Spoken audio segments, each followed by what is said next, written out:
Ну что, друзья, мы в аэропорту Толмачево. Успешно приехали. Это первый раз, когда я приехал в порт на своей машине. У нас 2 велосипеда сегодня, потому что 2 велосипеда из 4 уехали напрямую из Якутска. Поэтому у нас 2 баула, 2 велосипеда. Время у нас 6 утра, и мы двигаемся в сторону терминала С. Это международный терминал. Вот наша команда. Мы уже в наших брендовых футболках. Двигаемся сейчас, еще дождемся Аню Соколову, которая нас провожает, и видим международный терминал. Времени еще достаточно.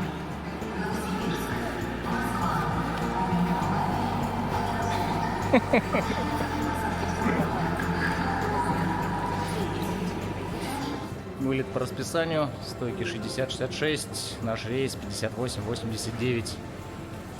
Но там будем регистрироваться сейчас. Все достаточно удобно, понятно. Здесь в международном терминале сейчас подойдет Александр, и, наверное, может быть, даже чуть-чуть посидим или сразу пойдем на посадку. Посмотрим. Пока настроение боевое, все супер.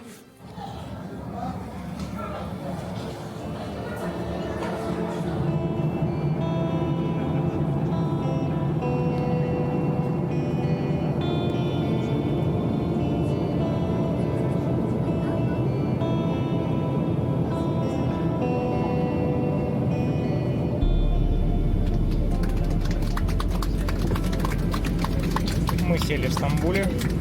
Можно сказать, что это первое знакомство с турецкой землей нашей группы велосипедистов. День первый, он же нулевой, скорее всего. Добро пожаловать в Стамбул. Температура воздуха плюс 25 градусов. Местное время 12 часов 15 минут. Ну что ж, друзья, первый квест пройден. Нам необходимо было разменять денежки, потому что техника, которая выдает тележки здесь платные, она работает только на лирах, и мы разменяли денежки, купили, можно сказать, аренду тележек, и теперь, смотрите, нагрузились велосипедами, бутером, и сейчас едем в сторону выхода. Первые минуты, хотя уже, наверное, десятки минут на турецкой земле. Аэропорт действительно огромный, просто гигантский. Сейчас посмотрим, где выход. Нам нужен автобус, шаттл до автовокзала. Испытано на себе. 4-й час, катаемся по аэропорту. Наша задача найти спуск к минус 2-му этажу, где нас ждет автобус, который везет нас до автовокзала. Ну как ждет? Надеюсь, что он ходит достаточно часто. Стоимость его мы уже узнали, это 215 лир. Осталось только решить вопрос с багажом, потому что у нас, как вы видите, не габаритный багаж. Разрешат его автобус загрузить или нет, выясним через пару минут. Очень крутые автобусы, очень крутой автовокзал. У нас нереальная гора вещей. Как сказал Александр, хорошо, что нас всего 4, а не 9 человек или 10. Поначалу все немножко непонятно, но в целом достаточно просто. Разобраться не так сложно, просто нужно немножечко посмотреть по сторонам, почитать, и все будет хорошо. Что ж, следующий этап — это путешествие на этом прекрасном автобусе, вот с такой дамой, до автовокзала.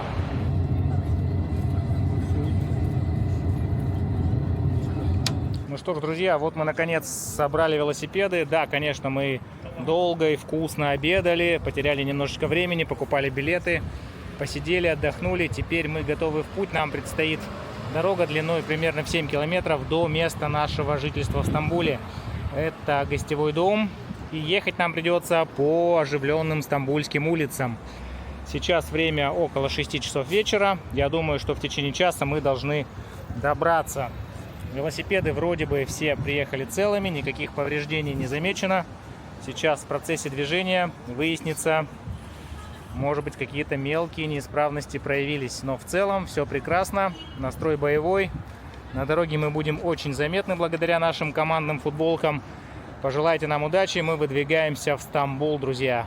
А вот и первая поломка. Да, неприятно, но это случилось на первых километрах по Стамбулу.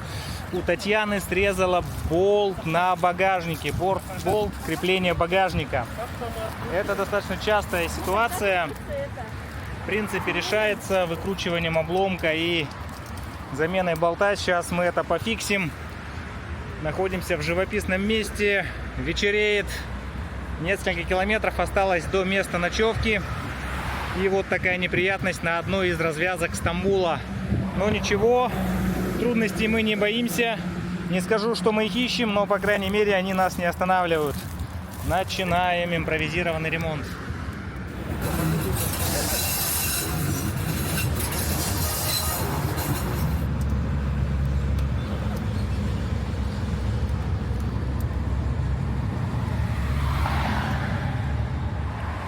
Починили поломку. Снова все собрали. Двигаемся дальше. Понемножку темнеет.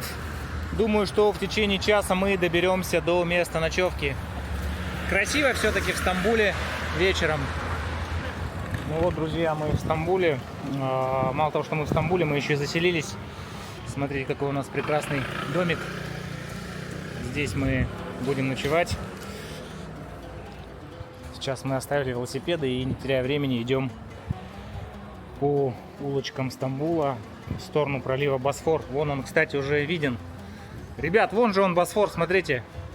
Впереди, за домами. Здесь очень антуражно. Вот этот старый город, эти переулочки. Все как в кино. А теперь настоящий вечерний Стамбул, ребят.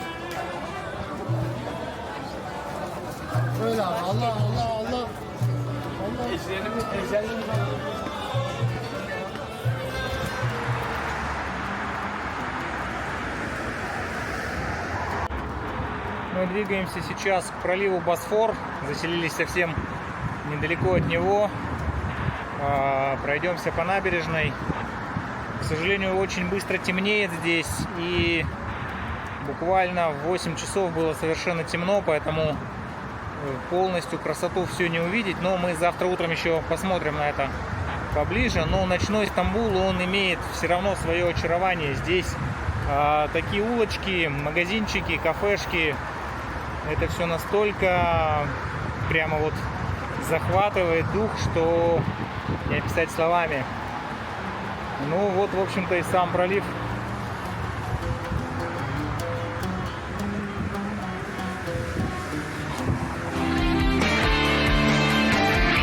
Испытано на себе.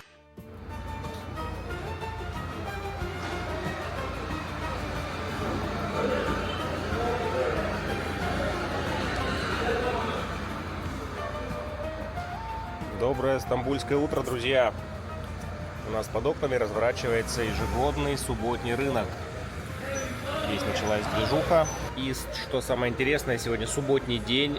Город будет жить совсем другой жизнью, отличной от будничных дней. Здесь разворачиваются утренние рынки, здесь больше разных мероприятий, больше будет кафешек на свежем воздухе.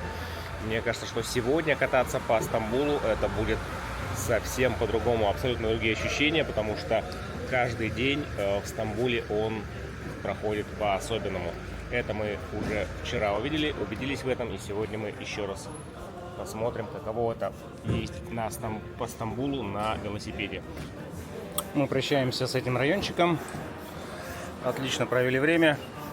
Посмотрели на быт, культуру старого города Стамбула. Сейчас мы собраны, готовы к движению. Сегодня нам нужно быть на автовокзале. Примерно часов в 6. У нас, по сути, еще 6-7 часов. Приключения по улицам Стамбула. Думаю, что найдем что-то интересное, достойное того, чтобы посмотреть, пофотографироваться, отдохнуть. Ну и в полную меру насладиться этим прекрасным городом.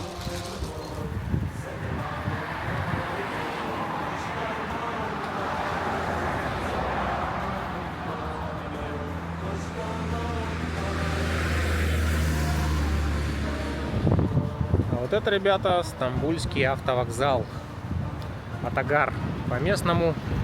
Здесь находятся офисы транспортных компаний. Вот эти маленькие киосочки вдоль всего периметра, это компании-перевозчики. В каждом из них, из этих ларечков, продаются какие-то билеты на автобусы, на все направления турецкие. Расположено это все по кругу, а в середине находится вот такой торговый центр, где есть магазинчики, кафешки, можно перекусить, подождать, полицейский участок. И вот эти все ларечки идут по большому периметру. То есть сам Стамбульский автовокзал, он действительно очень огромный. Если посмотреть на него на картах или из космоса на Google снимках, он просто поражает воображение своим масштабом. Мы выбрали компанию Метро, одного из самых крупнейших перевозчиков. И сейчас будем собирать наши велосипеды, так как через пару часов у нас уже автобус. Ну, очень насыщенные дни вышли. Очень интересно. Очень большой город, 15 миллионов. Живут как бы в своем мире, в турецком мире. Особо, видимо, не считая себя сильно чем-то определенным, да? В своем ритме живут, спокойно живут. Хотя улочки такие узкие, машин очень много, но никто не кричит, не ругается, на нас никто не ругался. Все спокойно. Да, мне показалось достаточно комфортно передвигаться по такому многомиллионному мегаполису на велосипедах. Были ли какие-то сложности, может быть, что-то с дорожным движением, с навигацией, с развязками? Ну, навигация у нас карта показывала, что наши апартаменты с центра автовокзала 7 километров. Для Якутска это вообще совсем как будто недалеко, но нам пришлось потратить на это 2 часа вчера. Да. Чуть побыстрее, конечно, но из-за нагрузки, в дорогах, из-за машин, из-за подъемов, спусков нам пришлось немножко попетлять, потому что там одностороннее движение очень много дорог. Свои сложности в Стамбуле есть. Обязательно. Ну а как? Мы не боимся сложностей, мы их ищем, мы их преодолеваем, мы с ними боремся. И в конечном итоге это были, почти 2, можно сказать, замечательных дня в Стамбуле. Действительно, знакомство с городом на этом у нас закончено. В Стамбул мы в этот поход уже не вернемся. Самое время с ним попрощаться и сказать до новых встреч. Я думаю, так будет встреч.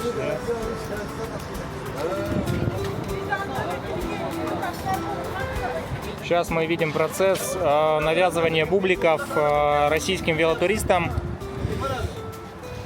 Вот такие очень вкусные бублики, они прекрасные, повсеместные тут. Турецкий язык, как вы знаете, очень похож на якутский. Ики это 2, бир это 1, он это 10 и так далее. Вот свежие бублики к нам в дорогу.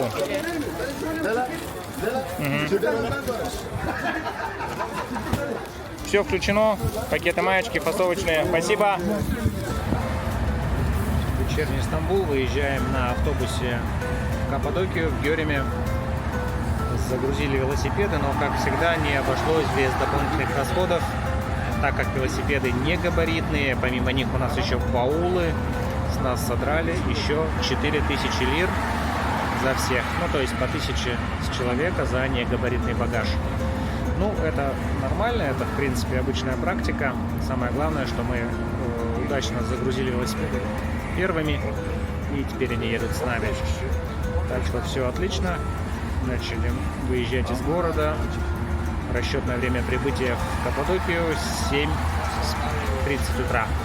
То есть ночь мы проведем в автобусе. Достаточно комфортабельный, это Мерседес. Все-таки, я думаю, что будет круто. Испытано на себе.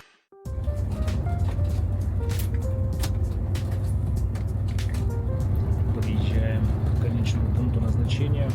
На горизонте уже видели шары. По дороге, правда, видим маленьких точек вдалеке. Потихоньку мы приближаемся еще на несколько десятков, может быть, даже просто километров. И у нас будет финиш автобусной части маршрута. Дальше мы будем двигаться на велосипедах. Раннее утро, 7 утра. Солнце уже греет достаточно серьезно. День обещает быть насыщенным и жарким. Вот и первые увиденные нами воздушные шары. Правда, уже в сложенном виде, на прицепике, на тележке. Отлетали свое. Мы видели около 7 утра, как они уже опускаются. Поэтому запуск шаров обычно, наверное, производится очень ранним утром. В 5 утра. Классическая турецкая заправка. 10-минутный перерывчик на туалет. И двинем дальше. Осталось совсем чуть-чуть, мы почти уже у цели. Вот мы и выгрузились в Каппадокии, в Гёреме. Автобус наш уехал, оставив нас с велосипедами, с бутером, с отличным настроением. Что скажешь, Андрей, как прошла поездка ночная? Шла очень спокойно. Удалось даже выспаться. Всю ночь было темно. Дорога, уходящая вдаль. Дороги хорошие, кстати, Дороги да, отличные. здесь прям прекрасные, можно спать спокойно. Вообще нормально. Супер, вот здесь очень туристическое такое место, прям мекка туризма. Там вот на заднем плане видно уже местные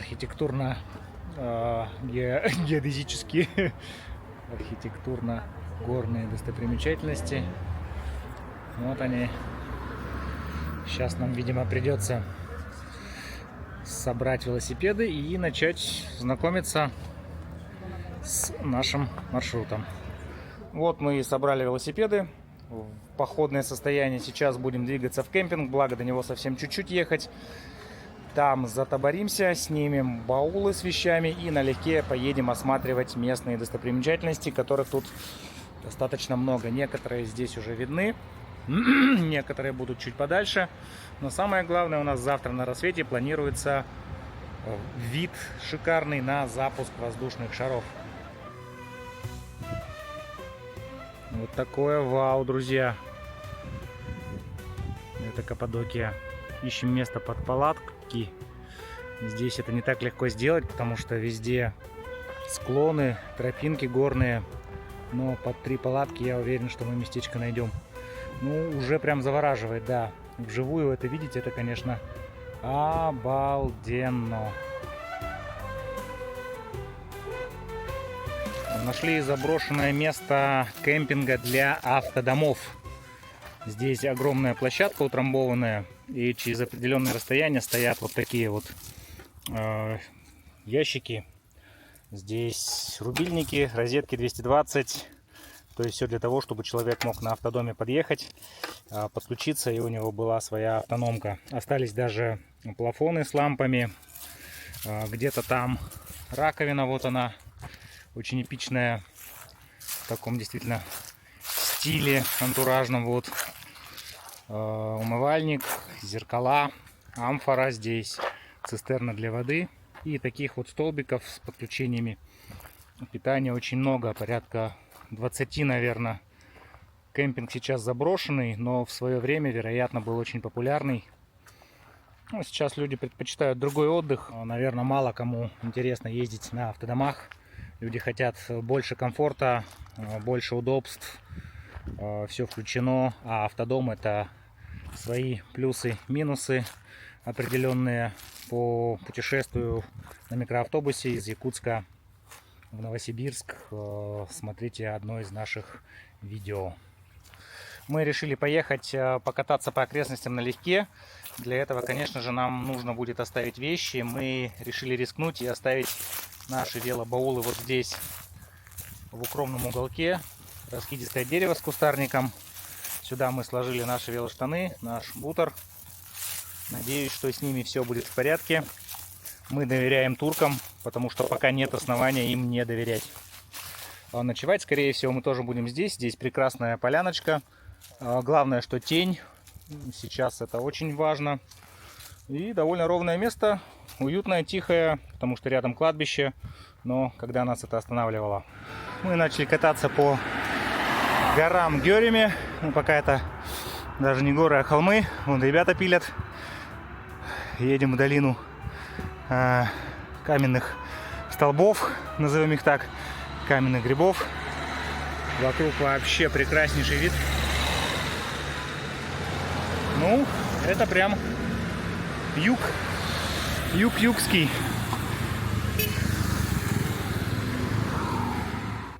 Вот такие каньоны по левой, правой стороне от дороги. Местные нам сказали down only. То есть сейчас у нас будет спуск в долину. В общем-то, потом, вероятно, будет подъем. Но я думаю, при таких шикарных видах подъем почти не будет заметен. Да, ребята? Двигаемся по тропе. Очень прикольная тропа, прям техничная, но местами страшно. Мне кажется, у нас тормозные колодки кончатся прямо сейчас. Сегодня первый день. По крайней мере, есть такое ощущение. Смотрите, какая красота. Тут монументальные изваяния из камня. И при этом мы еще пока не заехали в долину. Долина впереди. Вот таким образом выглядит тропинка. Ехать по ней довольно-таки динамично можно, но чуточку экстремально. Ну что, первый бонус.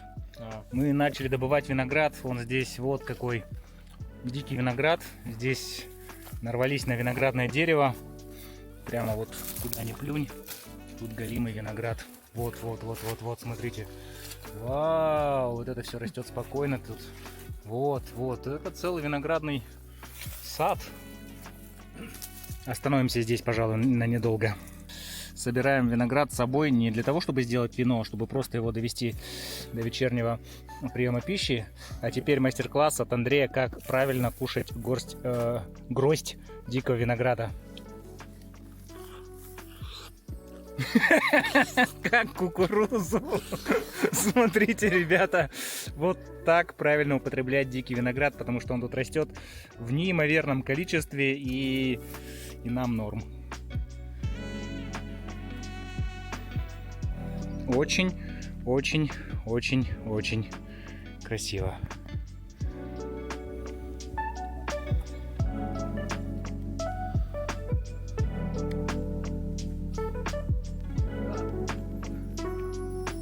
Ну вот одно из мест, обязательных к посещению в Каппадокии, это долина каменных, сами видите чего. Расположены панорамой по кругу.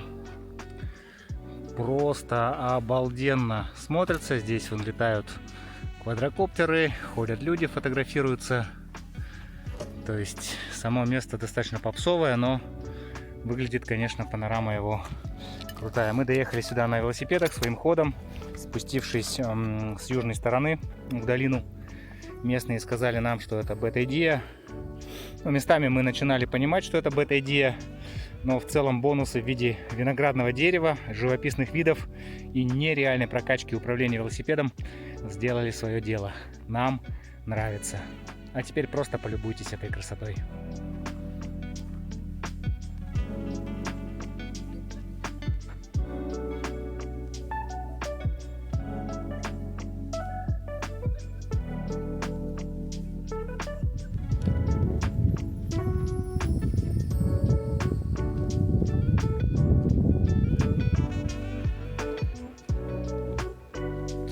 Мы покидаем долину любви, как это здесь называется. Сейчас наша задача выбраться из нее на трассу, там она уже видна. Заедем в город Чавушин, там пообедаем, и дальше нас ждет долина еще с одними каменными изваяниями в Пашабаде.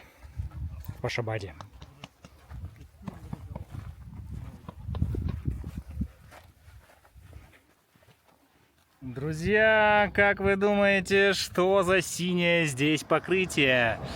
Это долгожданная велодорожка. Представляете, в какой-то турецкой пустыне есть прекраснейшая, новая, яркая велодорожка, отделенная от трассы ограждением, которая ведет неизвестно куда. Сейчас мы по ней прокатимся немножечко. Это очень круто. Смотрите нас дальше. Время обеда, и мы кушаем в кафе. Известная велосипедная мудрость гласит, что велосипедист должен есть часто, но помногу. Вот мы стараемся этого и придерживаться. Классический турецкий обед включает в себя какой-то суп. В данном случае это, по-моему, тыквенный суп-пюре. Разнообразные, что-то вроде пиццы. Это в данном случае это пита мясная. Также бывает сырная, бывает смешанная. Вот мы видим, Татьяна уже съела свой суп с голодухи. Также, конечно же, турецкий чай, без него невозможно. Классический турецкий чай, водичка, ну и что-то для поддержания сахарно-глюкозного баланса. Это в данном случае газировка. Все достаточно вкусно, быстро приносят, горячее, с пылу с жару. Кафешка на самом попсовом перекрестке Чиваншира, да, как он там называется, город. Да, здесь очень много людей, здесь продаются сувениры, фрукты. Сейчас мы перекусим и двинем дальше. Приятного нам и вам аппетита! Испытано на себе. Добрались до Пашабага, это очередное, так сказать, место, где множество каменных грибов. Нашли денечек, отдыхаем. Панорама отсюда действительно открывается фантастическая. Такое ощущение, что ты местами где-то на Татуине находишься. Такие же песчаные сооружения. Люди живут в пещерах. А вообще в целом, конечно, здесь вот прям вот так вот вау. Прям вау-привау. На нашем пути сеть из туннелей. Причем это не просто арки. Друзья, это полноценные туннели. Некоторые с очень высокими сводами. Некоторые совсем низенькие, где приходится спешиваться, чтобы пройти, потому что высота не позволяет проехать. А вот эта пещера, она даже имеет поворот. И там такой вот узкий проход себе вода выточила в известняке. То есть смотрится, конечно, очень фантастично. Прямо не верится, что такое вообще возможно. Вот здесь вот прохладно и свод достаточно высокий. О! Эха нет, ну потому что сквозные дыры. Но в целом выглядит очень круто. Свет поступает из такого большого естественного окна. Там горы. Супер. Просто супер.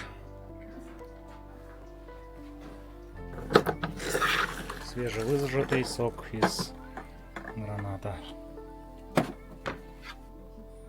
Очень аутентичное место. Кафе буквально с менюшкой из 10 наименований. Еду здесь, видимо, не готовят, но готовят сок, напитки разные. В частности, вот это мы видим, свежевыжатый гранатовый сок. Вкусняшка. Натуральный гранат. Тихо, спокойно, прохладно. Все, давай, погнали. Вот одна из прелестей турецких скал, интересных дорог, это, конечно, подъемы. Например, этот подъем пешеходный, он очень крутой. Здесь сложно ехать, да и идти-то непросто на самом деле. Но это все происходит в очень живописном месте. Посмотрите, как солнце играет на скалах вдалеке. Сейчас еще не темно, поэтому достаточно комфортно, все видно. Да, заметьте, это мы еще едем налегке. У нас была экскурсия в окрестностях Каппадокии. С нагруженными велосипедами было бы гораздо сложнее. Как ощущения, Татьяна? Нормально. Нормально. Для нас все нормально, мы все преодолеем. Самое главное, что очень-очень красиво. За каждым поворотом неизвестность.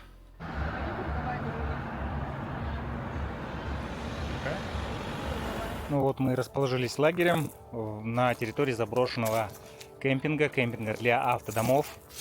Это не национальный парк, поэтому костры здесь с определенными предосторожностями можно разжигать. Здесь площадка песчаная, утрамбованная, поэтому проблем с этим не будет. Установили палатки. Вот тут у нас, получается, будет стол. Сейчас покажу.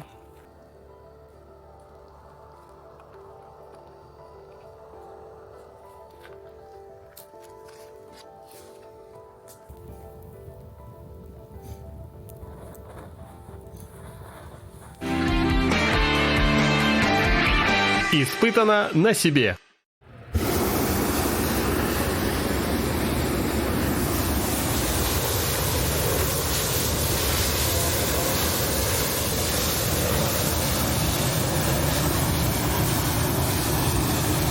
Ну, ребята, это прям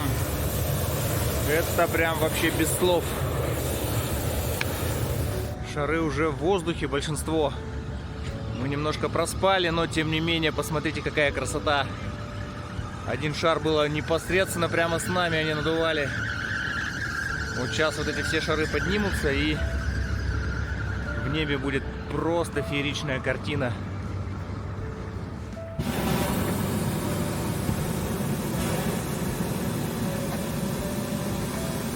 Ну, что я хочу сказать, друзья, мы попали на запуск воздушных шаров.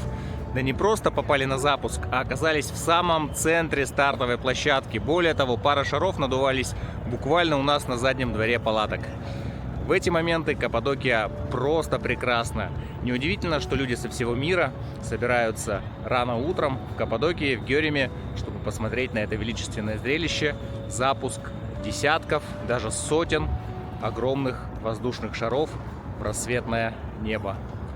Вот такое приключение ранним утром велосипедистов из Якутска в знаменитой Каппадокии на запуске воздушных шаров над долиной любви. Начало второго дня. Сегодня у нас утро ознаменовалось, как вы уже видели, любованием запуска воздушных шаров. Мы позавтракали, попили кофе в кафешке в целях экономии времени. Покидаем гостеприимную поляну, бывший кемпинг для автодомов. Время 9 часов, уже жарит солнце, не по-детски, а по-турецки, каламбурчик. И едем в сторону самой высокой точки Каппадокии. Сейчас мы туда поднимемся, оттуда будут видны все долины, и это очень круто. Дальше у нас по пути город Невшехир, где мы закупимся продуктами и двинем дальше по маршруту. Сегодня в основном будет асфальтовый трек. Поднимаемся на самую высокую точку Каппадокии через старый город. Вон там люди уже идут немножечко пешком, потому что жарко. Заехал, отдыхаю, жду их. На небе опять не облачко. И вот такая панорамка.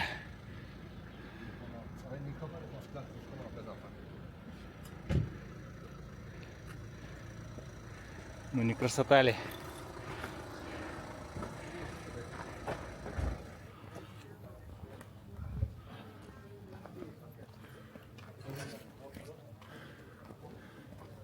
Поднимаемся на самую высокую точку Каппадокии. Здесь оборудована лестница, но подъем очень крутой.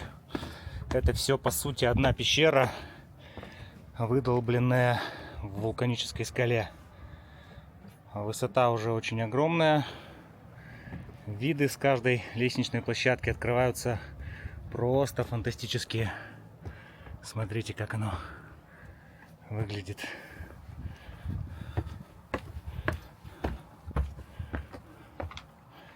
В целом велосипедные нагрузки нужно разнообразить пешими прогулками. Ну, в данном случае у нас будет пеший подъем.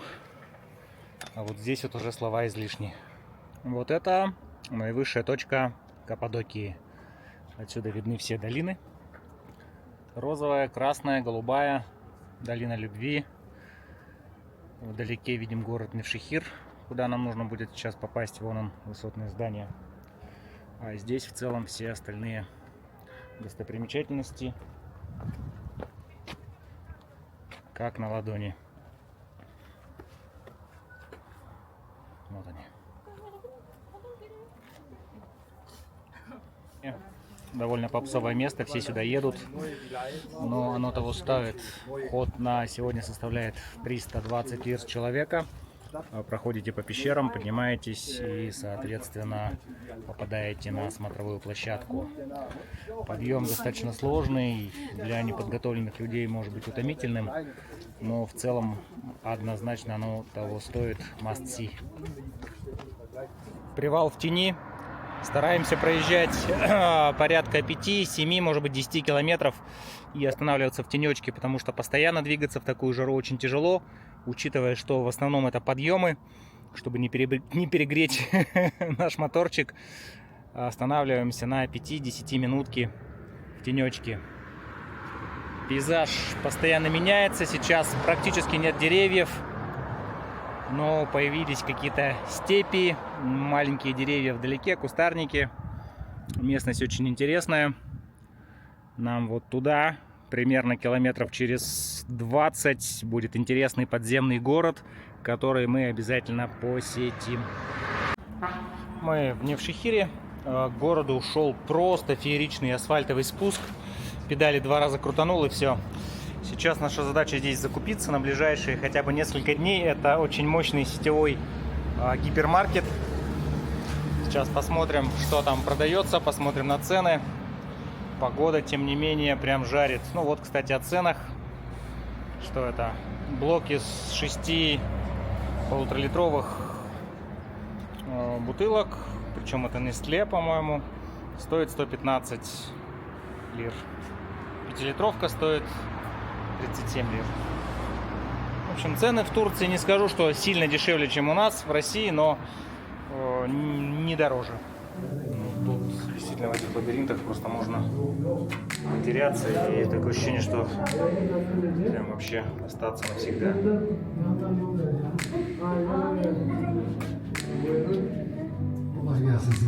Двигаемся дальше. Тут еще, видите, сложно. Проблема разойтись нескольким людям.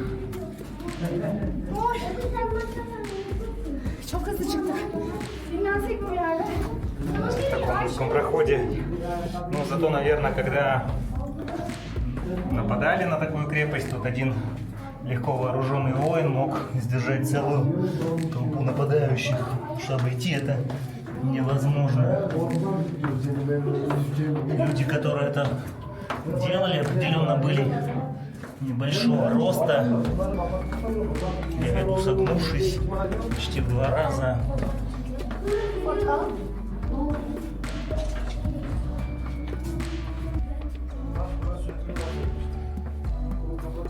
Находимся в подземном городе. Наши люди появляются внезапно. Находимся в подземном городе, где почти 8 этажей. И то это еще не точно, может быть больше. Очень антуражное место. Здесь множество проходов куда-то. Здесь такие лабиринты, в которых можно заблудиться.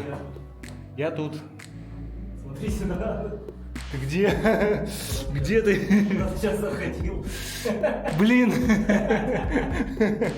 Ничего себе. Вот это поворот. Внезапно. Здесь полноценный город. То есть больницы, школы, какие-то подземные кладбища. Такие вот проходы всяческие. Это просто вот все здесь выбито в земле. Ну что, Таня, как твоя клаустрофобия?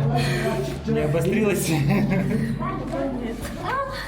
Ай, Тут вот. немножко некомфортно.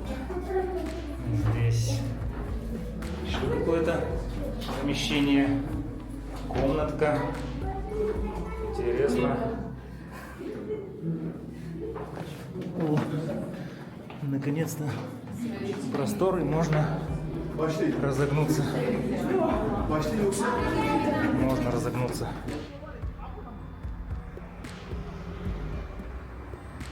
Сейчас наша задача найти магазин, чтобы купить воду на вечер. Ну, в смысле, в дорогу вообще, чтобы пить по пути.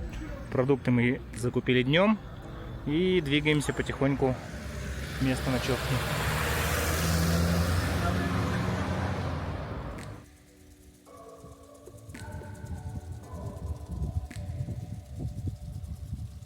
Бескрайние поля. Впереди на горизонте горы, с которыми нам предстоит столкнуться завтра или послезавтра. Здесь сельскохозяйственные угодья.